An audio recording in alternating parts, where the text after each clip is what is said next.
Alright, Shalom. Before I start, I'm going to give all praises to Yahweh, Bahasham, Yahweh Shai, Bahasham, Rakakurash, the honors to the elders and apostles of Great Millstone, peace, blessings, and salutations. I'd like to Akim wa Akwath, learning, teaching in truth and sincerity, another video through the Spirit.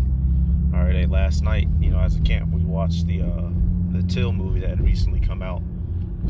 Alright, and we're actually going to be focusing more so on, because it's a well-known story. You have Mammy Till on the right, which was the mother, and you have Emmett Till on the left. He was from up north of the United States, Chicago, and went down south, I believe, Mississippi. And the story, he looked at a white woman in a manner which she didn't like and came up with a lie saying that he whistled and flirted with her or attempted to make sexual suggestions at her, which resulted in him being kidnapped by her husband and brother and killed, tortured to death, and then killed and found floating up the river. All right, and you already know, the disfigurement of his body. But what we're going to be looking at, a particular man who tried to help her in her legal action and getting those two murderers, and that three murderers, but the two men, the Edomite males who accomplished it. Medgar Evers was one of the men on the case. And what happened to Medgar Evers? See, y'all, the world likes to paint us so-called black people as nothing but, we're the problem with the planet Earth. And especially, you deal with this mother effer vocab, right?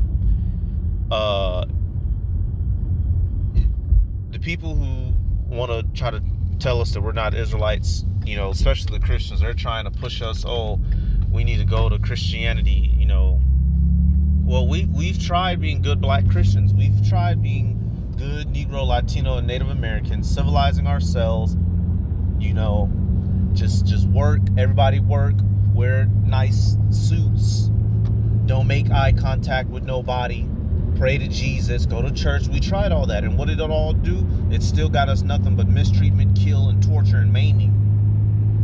Alright, so this isn't the answer, and we're going to look at what a so-called white Christian male did, because ain't that something? The whole civil rights era, right?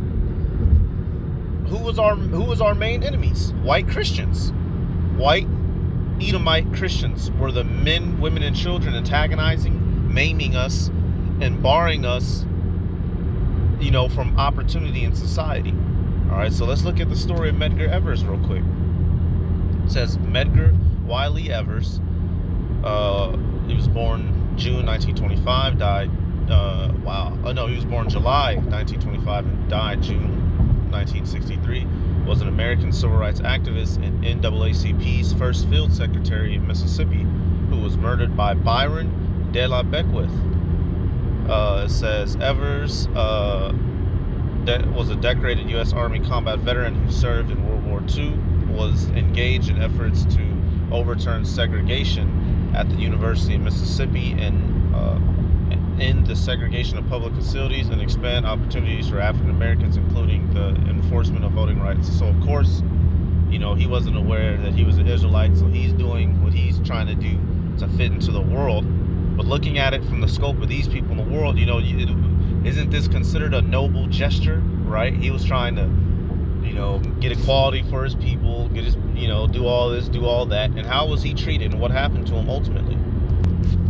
Right, so let's scroll down. So his whole life, basically, he was an activist, but what I actually want to go look at is his assassination, actually, just straight to it. Assassination. The rifle used by De La Beckwith to assassinate Evers. Jump down right here. So Evers lived with the constant threat of death. A large white supremacist population and the Ku Klux Klan were present in Jackson and its suburbs.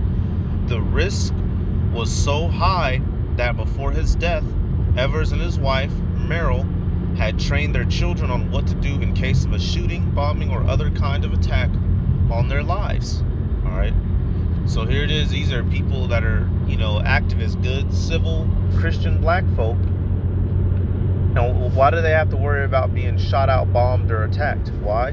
Because Esau Edom is a goddamn demon. That's why. Let me do this.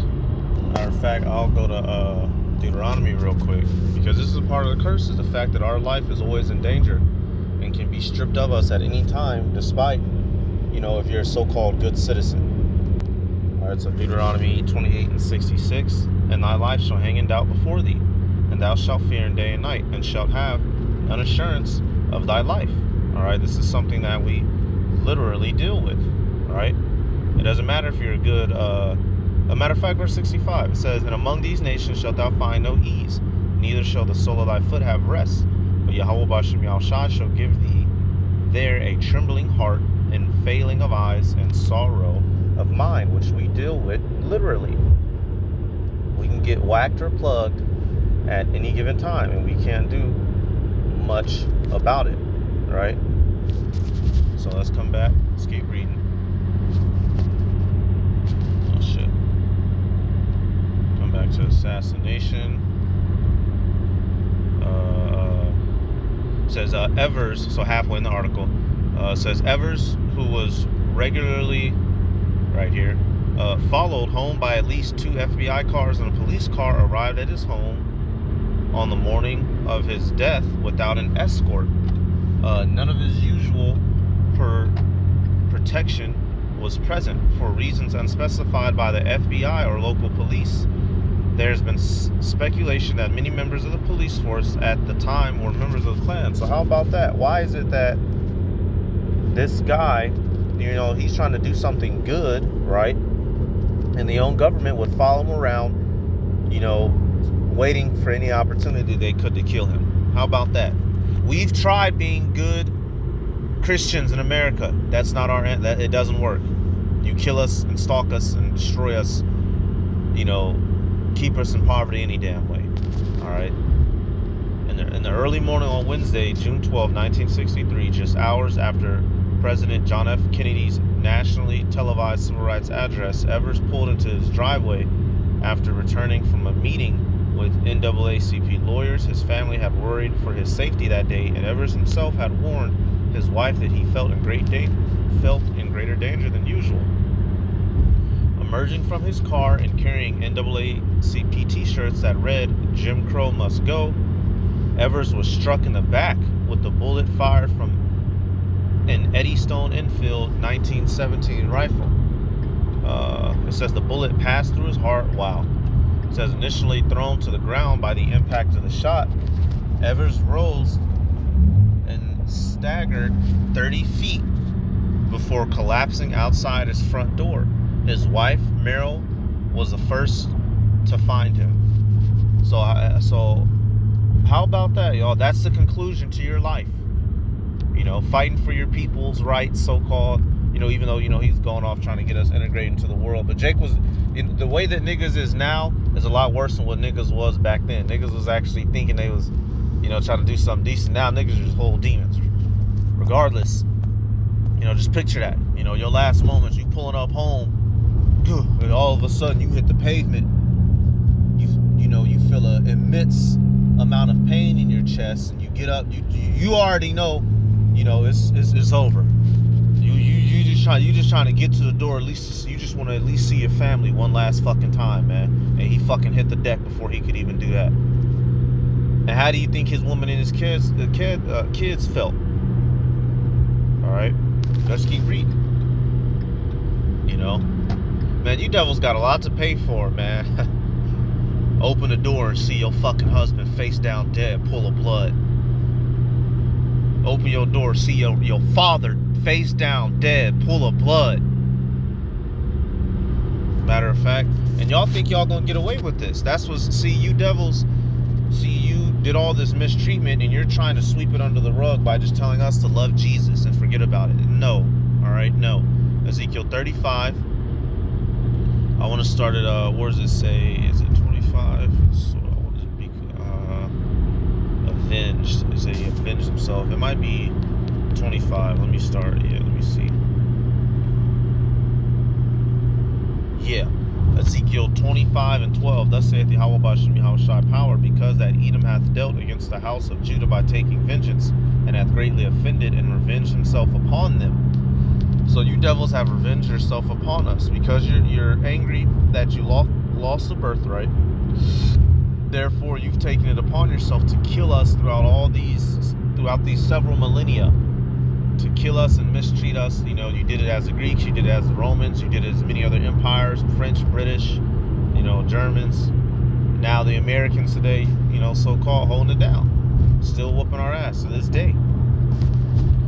Well, what's going to happen? Therefore, thus saith Yahweh Bashem Yahweh Shai Power, I will also stretch out mine hand upon Edom, and I will cut off man and beast from it, and I will take it and I will make it desolate from Teman, and they of Dedan shall fall by the sword, and I will lay vengeance upon Edom by the hand of my people Israel, and they shall do in Edom according to mine anger and according to my fury, and they shall know my vengeance, saith Yahweh Bashem Yahweh Shai Power.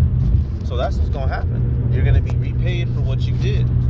Here it is. All niggas wanted to do was be able to vote and go to school and get groceries without getting killed. And that was too much, huh? All right. So halfway in this article, we're starting at this article. It says Evers was taken to the local hospital in Jackson, where he was initially refused entry because of his race. Evers' family explained who he was, and he was admitted. Evers died in the hospital 50 minutes later, 3 weeks shy of his 38th birthday. All right, so let's jump down. Actually, let's get. So you know, you see that he died. What we're gonna go to now is the man who killed him.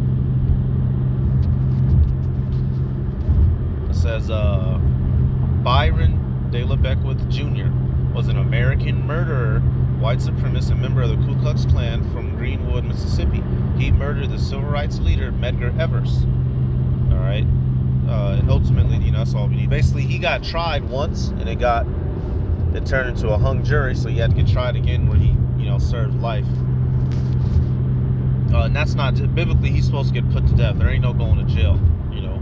And it tells you that this man, he was a so-called triple K member, which triple Ks are Christians, white male, a bunch of white male Christians. Okay, say that I'm lying. Murder of Medgar. Let me see, real quick.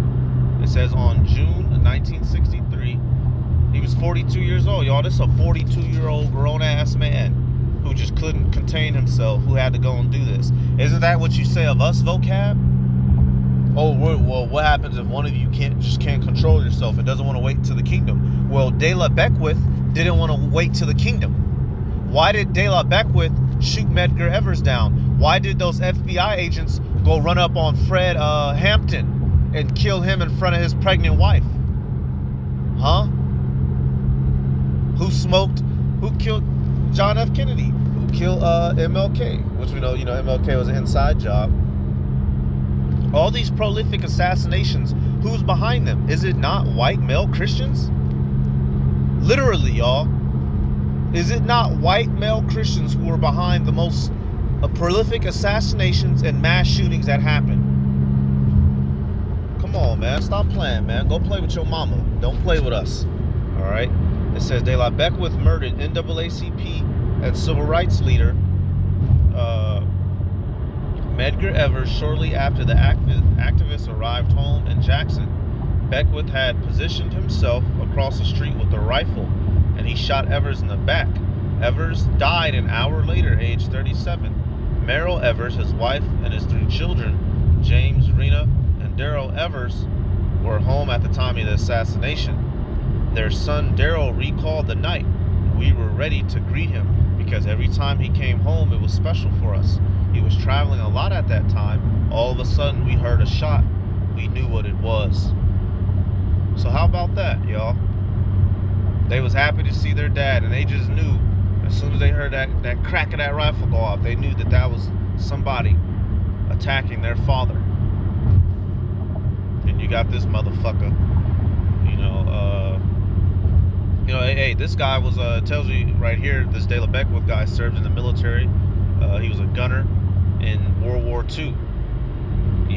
So you here it is, this trained devils coming up against civilian, so-called, Negroes, Latinos, and Native Americans. We didn't do nothing to y'all. Medgar Evers didn't do nothing to you.